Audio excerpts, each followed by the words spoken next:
23일 금요일 찾아오는 아침 예배에 참여한 모든 대학 청년부 공동체 여러분 환영하고 축복합니다.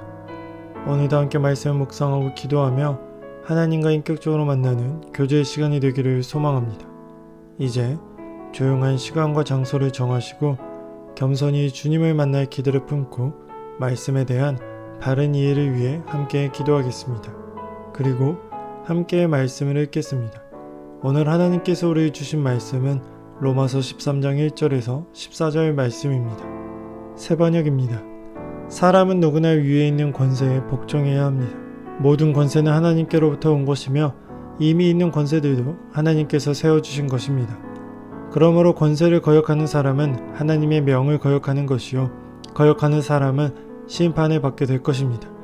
치안관들은 좋은 일을 하는 사람에게는 두려울 것이 없고 나쁜 일을 하는 사람에게만 두려움이 됩니다. 권세를 행사하는 사람을 두려워하지 않으려거든 좋은 일을 하십시오. 그러면 그에게 칭찬을 받을 것입니다. 권세를 행사하는 사람은 여러분 각 사람에게 유익을 주려고 일하는 하나님의 일꾼입니다.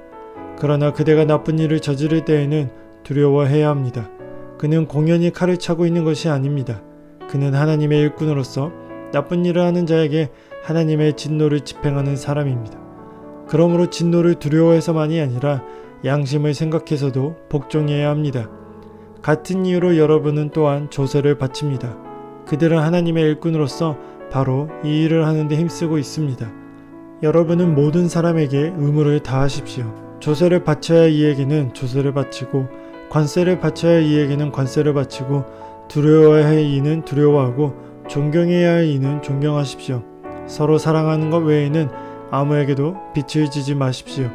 남을 사랑하는 사람은 율법을 다 이룬 것입니다. 간음하지 말아라, 살인하지 말아라, 도둑질하지 말아라, 탐내지 말아라 하는 계명과 그 밖에 또 다른 계명이 있을지라도 모든 계명은 내 이웃은 내 몸과 같이 사랑하여라 하는 말씀에 요약되어 있습니다.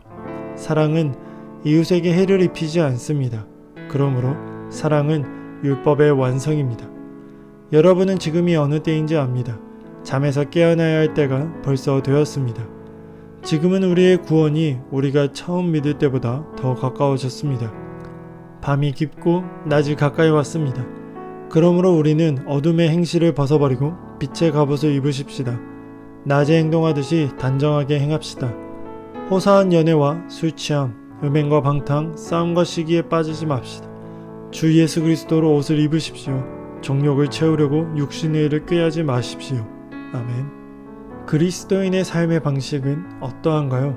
마치 결혼 생활과 같습니다. 시댁과 친정의 언어와 입맛, 취향이 다르니 익숙함만을 고수하지 않고 양보하며 서로의 가풍을 배워가야 합니다. 그처럼 하나님의 백성이 되었으니 그 나라의 언어와 문화, 취향과 방식을 익히고 맞추어 따르는 것이 마땅한 소명입니다. 세상 통치자를 인정하는 것은 굴종이나 타협이 아닙니다. 참되고 영원하신 왕이 누구신지 알기에 왕의 질서 안에서 세상 통치를 수용하는 것입니다. 제자들은 로마 제국의 폭압 속에서도 순교하기까지 복음 전하는 삶을 살았습니다. 세상 권세는 인정하되 언약적 사명은 잃지 않았습니다. 언약 백성에게 주어진 삶의 율례는 억지로 하는 숙제가 아닙니다. 받을 자격이 없는데 사랑을 받았고 받은 그 사랑을 갚고 싶은데 사랑할 기회를 얻었으니 놓칠 수 없어 하는 사랑입니다. 지켜야 할 것이 있다면 이에 더하여 지키고 섬길 기회가 있다면 더하여 섬기면 됩니다. 방탕과 술취함, 음란과 호색, 다툼과 시기가 팽배한 시절입니다. 악이 관영하고 어둠이 짙습니다. 그래서 빛의 갑옷 그리스도로 옷 입으라 말씀하십니다. 겸손하고 온유하신 분의 성품과 지혜를 배우고 자기를 비워 종의 자리로 가시는 방향을 따르고 타인의 짐을 짊어지는 삶을 실천하는 것입니다. 함께 말씀을 묵상하는 여러분, 그리스도께서 속한 성도의 삶은 세상과 다를 수밖에 없고 달라야 합니다. 넓은 길이 아닌 좁은 길을, 자기 만족이 아닌 자기 부인의 길을 선택할 때 세상은 성도의 삶에서 역설의 빛을 보게 됩니다. 교회는 세상의 빛이라는 사실을 기억하고 시대를 위한 빛의 사명을 오늘도 빛과 소금의 역할을 감당하는 하루가 되시길 축복합니다.